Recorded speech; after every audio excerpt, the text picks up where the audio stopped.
ইলেকশনের দিন রাতে বসে যে পরিমাণ মদ খাওয়া হয়েছে, আমার তো মনে হয় যে এই জায়গাটা ঠিক করা উচিত। 40 বছর ধরে এফডিসি তে আছে, যিনি দুইটা হল চালায়, হল বলা ঠিক হবে না, ওই হলগুলাকে উনি এখন মদের বার বানিয়ে ফেলেছে। উনি যদি আমাদের সিনেমাটাকে আসলেই ভালোবাসতো, এশিয়া হলটাকে উনি মদের বানাতো। আরেকটা প্রশ্ন আপনাদের কাছে, দিয়ে তাই কি খুব বেশি ফেমাস রুবেল ভাই থেকে? ওনার যোগ্যতাই নাই আমাকে নিয়ে কথা বলার। চলচ্চিত্র শিল্পী সমিতির নির্বাচন শেষ করার পর আমরা সম্প্রতি একটি গণমাধ্যমেও শুনলাম এবং সাক্ষাৎকার দিয়েছেন, পাশাপাশি আপনার আইনজীবী তার মাধ্যমে জানতে পেরেছি যে একটি রিট আপনি দায়ের করেছেন হাইকোর্টে, সেটা রবিবারে এটা শুনানির কথা রয়েছে। আসলে এইটাকে আবার শিল্পী সমিতির যারা আছেন তারা গতকাল মিটিং করেছেন, তারা বলছেন যে আসলে পুরোটাই আপনার একটা ইয়ে ছিল, মানে নাটকের মতোই বলা যায়। বিষয়টাকে আসলে সত্যি কিনা বা এটা কেন? পুরোটা যদি আমার নাটকের মতো, আসলে এটা এখন যেহেতু কোর্টে চলে গেছে, তো ওই নাটকটা ওনারা কোর্টেই, তাহলে সেটা ওনারাও তো অবশ্যই ফেস করবে, যেহেতু আমরা একটা রিড করেছি, ওনারাও নিশ্চয়ই ওনাদের আইনজীবী নিয়ে ওখানে ফেস হবে। তো নাটক না রিয়েলিটি সেটা আসলে কোর্টেই প্রমাণিত হবে। আচ্ছা, একটা জিনিস একটু জানি, আপনার কাছে জানতে চাই, আপনি দেখেছেন কিনা বা আপনার শোনা হয়েছে কিনা যে বর্তমান যিনি সহসভাপতি আছেন ডিএ তায়েব, তিনি বলেছেন যে আপনার মানসিক সমস্যা আছে এবং আপনাকে আসলে সেই জন্য চিকিৎসা করানো উচিত। পাশাপাশি তারা যে বিষয়গুলো চিন্তা করে দেখেছেন, আপনার যে বর্তমান সদস্যপদের যে বিষয়টি আছে, তো যদি 7 দিনের মধ্যে তারা একটা আপনাকে চিঠি দিবেন, সেই চিঠির সদুত্তর যদি তারা না পান, আপনার সদস্যপদ তারা খারিজ করবেন বা বাতিল করবেন। এটা কি শুনেছেন কিনা বা জানতে পেরেছেন কিনা? প্রথমত হলো, আমি ডিএ তাবের মতো একদমই ফ্রি লোক না, 1 নাম্বার। 2 নাম্বার হলো, ডিএ তাব কি একজন অভিনেতা? ডিএ তাব কি একজন ন্যাশনাল অ্যাওয়ার্ড উইনার অভিনেতা? ডিএ তাবের কোন ছবিটা আজ পর্যন্ত ব্লকবাস্টার হয়েছে? এবং ডিএ তাব বাংলাদেশের চলচ্চিত্রকে চলচ্চিত্র অঙ্গনে নিজের নামটা নক্ষত্রের সহিত লিখেছে। এই প্রশ্নগুলো ওনার কাছে আমার থাকলো, তারপর উনি আমাকে নিয়ে কথা বলবে। ওনার যোগ্যতাই নাই আমাকে নিয়ে কথা বলার। আর উনি যেটা বলেছে আমার মানসিক সমস্যা আছে, সেটার জন্য আমি ওনার নামে সাইবার ক্রাইমের মামলা করবো আসার পর। এটা উনি এইভাবে বলতেই পারেন না। তিনি বলছিলেন যে আপনি সমিতির বর্তমান সাধারণ সম্পাদক যিনি আছেন তাকে নিয়ে কটূক্তি করেছেন, অসৌজন্যমূলক কথা বলেছেন, যে কারণে সমিতিও এই কারণে বিব্রত, তাই তারা আসলে বিষয়গুলো নিয়ে চিন্তিত এবং তারা এগুলো নিয়ে কাগজ দিতে চান, আপনাকে শোকজ করতে চান এবং করবেন। তো আমাকে নিয়ে যখন কটূক্তি করেছে, তখন তো ওনারা কোনো বিব্রত হয় নাই। যখন আপনারা একতরফা আমাকে নিয়ে বলেই যাচ্ছিলেন আপনি ওই। আরেকটা প্রশ্ন আপনাদের কাছে, দিয়ে তাই কি খুব বেশি ফেমাস রুবেল ভাই থেকে? দিয়ে তার প্রধান 1 নাম্বার সহসভাপতি হয়, ভাইস প্রেসিডেন্ট হয়, এটা তো খুব একটা সিম্পল ব্যাপার। দিয়ে তার কি অমিত হাসান এবং রুবেল ভাই থেকে খুব ফেমাস?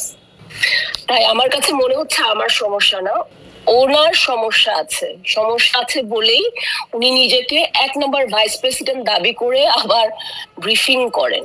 যদি আপনি ডিপজল সাহেবকে যে কথাগুলো বলেছিলেন সেই গণমাধ্যমটিতে, সেটাই যদি হয়ে থাকতো, তাহলে আপনি ডিপজল সাহেবকে সেদিন কেন আসলে পিতা সম বা গুরু সম বললেন, বা এই বিষয়গুলো আসলে কি কারণে অবতারণা হয়েছিল সেদিন? আমি বলেছিলাম, আমার মুখ দিয়ে শুনছেন? না, তারা বলছে যে সেদিন আপনারা আলোচনায় আপনারা না না, আপনারা কি শুনছেন? আমি বলছি ওখানে বসে, নাকি আমি বসে ওখানে 3টা কথা বলছি, যে আমার ধারণাই ছিল না আমি ডিপজল ভাইয়ের সামনে এতগুলি ভোট পাবো। আমি তো চিন্তাও করতে পারি না, আমি তো ভাবছি আমি 50টা ভোটেরও বেশি পাবো না। আমার কথা কিন্তু এতটুকুই ছিল।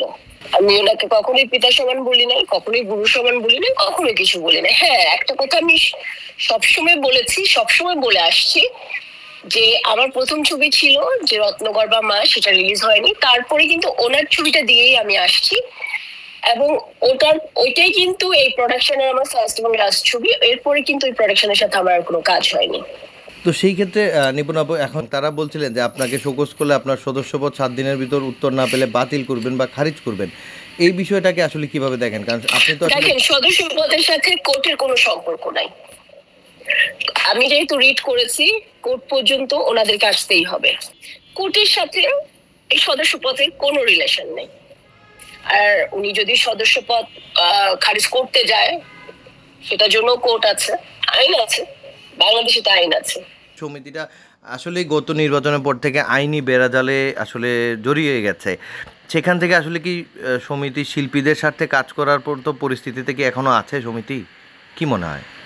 যারা যারা এখন আছেন, এই এফডিসিতে বসে এখন একটা জায়গায় বসে ইলেকশনের দিন রাতে বসে যে পরিমাণ মদ খাওয়া হয়েছে, আমার তো মনে হয় যে এই জায়গাটা ঠিক করা উচিত, যাতে এটার ভিতরে বসে যে জায়গাটা থেকে আমরা রুটি রোজগার করি। ওয়েক আপ এফডিসি, এটা 24 সন, ওয়েক আপ এফডিসি। ওয়ার্ল্ড কোথায় চলে গেছে আর আমরা কোথায় পড়ে আছি, আমরা কোথায় আছি? এই জন্য এফডিসি জাগতে হবে, ওয়েক আপ। ওগুলি নিয়ে পড়ে থাকলেই হবে না। ইলেকশনের দিন যেখানে ভোট গণনা হচ্ছিল সেখানে গিয়ে এক যিনি পার্টিসিপেট করে উনি নিজেকে বলছে আমি প্রার্থী প্রার্থী। তো ওখানে যারা ছিলেন স্যার লোকরা জিজ্ঞেস করতেছে যে আপনি কি?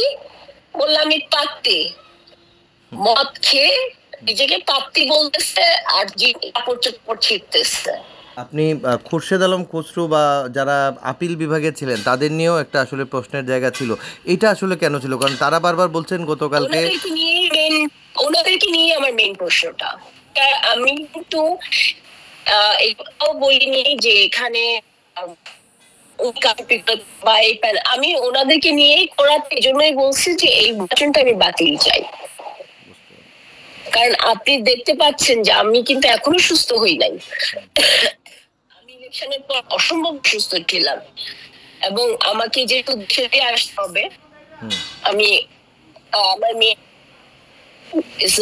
আমার জন্য অনেক বড় একটা ডে, তো এটাকে গোছানো, এখান থেকে আমি লন্ডন যাবো, আমি এগুলো সব গোছায় এখানে আসা পর্যন্ত আমার অনেক প্রেশার ছিল। মনে হয় আমি একটা ইন্টারভিউ দিয়েছি, ওখানে আপনারা শুনেছেন যে আমাকে যে পরিমাণ কনফিউজ করা হচ্ছিল যে আমি 50টা ভোটও পাই নাই, আমি কেন এখন এফডিসি তে বসে আছি। তো উনি কিভাবে বলে যে আমি 50টা ভোটও পাই নাই, আমি এফডিসি তে বসে আছি, তাহলে আমার 209 ভোট যে আমি পেলাম এটা কি হাওয়া থেকে আসছে? এটা তো আসলে আমি সকাল 7টা পর্যন্ত জানতে পারি নাই। তারপর আসলে এক্স্যাক্টলি উনি কেয়ার করে নাই যে আমার কতগুলা ভোট নষ্ট হয়েছে। উনি বারবার 8টা ভোট নষ্ট হচ্ছে। ডিপজল সাহেবের কথা, একবার বলে 5টা, একবার বলে 10টা, একবার তো আমাকে সকাল 7টা পর্যন্ত এই জিনিসগুলা বলে কনফিউজ করে দিচ্ছে। এই জন্যই আমি ওখানে বসে প্রথম কথাটা বলতে, আমি তো চিন্তাও করি না আমি এত ভোট পাবো। আমি আবারও আসলে ধন্যবাদ দিব এই যে আপনি 103 যাদের কথা বলেন, শিল্পীদের কথা বলেন, শিল্পীরা কিন্তু আমাকে আসলে ওনাদের মূল্যবান ভোটটা দিয়ে গেছে। তা না হলে যিনি 40 বছর ধরে এফডিসি তে আছে, যিনি 2টা হল চালায়, হল বলা ঠিক হবে না, ওই হলগুলাকে উনি এখন মদের বার বানিয়ে ফেলেছে। উনি যদি আমাদের সিনেমাটাকে আসলেই ভালোবাসতো, এশিয়া হলটাকে উনি মদের বানাতো। এই জন্য ওনাদের সাপ্লাইটা খুব ইজিলি হয়, খুব ইজিলি এসে ওনারা ভাবতে পারে। সিনেমাটাকে কখনোই ভালোবাসিনি। সেই জায়গা থেকে ওনার সাথে ফাইট করে আমার যেটা 209 ভোট দেখে কিন্তু অবাক হয়ে গেছি যে যখন আমাকে বারবার বলা হচ্ছিল যে 50টা ভোটও নাই, আমি যাতে চলে যাই, এফডিসি না থাকি। তো এই জন্যই এটা আসলে ওনার কাছে আমার প্রশ্ন যে আপনি আমাকে কেন চলে যেতে বলছেন, খুরশেদ আলম খসরু সাহেব এবং আলম কেন চলে যেতে বলছিলেন? এটার মানে তো হলো ওনার সাথে আমার খুব ফাইট হচ্ছে। তো সব শেষ আপা একটু জানা চাওয়া যায় আসলে এই ক্ষেত্রে দিন শেষে শিল্পী সমিতি নিয়ে একটা বাজে রকমের ইমপ্যাক্ট আসলে যদি বলি দেশ এবং দেশের বাইরে যারা সিনেমা পছন্দ করেন তাদের কাছে হচ্ছে। আপনি কি আসলে বিষয়টাকে সমাধানের জন্য আসলে কোনোভাবে চেষ্টা করছেন কিনা বা করবেন কিনা?